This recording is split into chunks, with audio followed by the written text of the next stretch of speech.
સાર અને ધનના સાર્થમાં શ્રી હરિહન પરમાત્માનો જીવ સમ્યક દર્શન પામે તે ભાવ ખૂબ મહત્વનો છે. કરુણા સાગર પ્રભુ મહાવીર નૈસારના ભવમાં સંકિત પામ્યા હતા. મહાવિદયની ભૂમિમાં નૈસાર અજૈન ગ્રામમુખી હતા. તેમનું જીવદલ ઉચ્ચ કોટીનું હતું. આજે નૈસાર પોતાના માણસો સાથે જંગલમાં સૂકા લાકડા કાપવા માટે ગયા છે. અતિથિને જમાડીને જમવું, આ નિયમવાળા નૈસાર કોઈ અતિથિની રાહ જોઈ રહ્યા છે. નૈસારના પરમ પુણ્ય પ્રભાવે ભૂલા પડેલા સાધુઓ ત્યાં આવે છે. નૈસાર સાધુઓને નિર્દોષ ગોત્રી વહોરવા માટે આગ્રહ કરે છે. નૈસારે ઉછળતા ભાવથી સુપાત્ર દાનનો લાભ લીધો.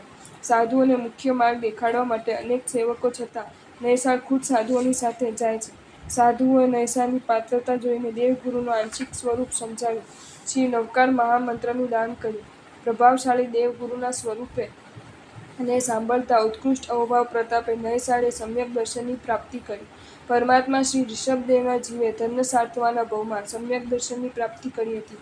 ધનસાર્થવાએ પૂજ્ય ધર્મઘોષ સૂરીજીના સાધુઓને ઉછળતા ભાવે ઘી વરાવતા સમ્યક દર્શનની પ્રાપ્તિ કરી હતી. સુપાત્ર દાનનો અદ્ભુત મહિમા જાણ્યા બાદ શ્રાવક શ્રાવિકાને સુપાત્ર દાનનો લાભ લીધા વિના ચેન ન જ પડવું જોઈએ.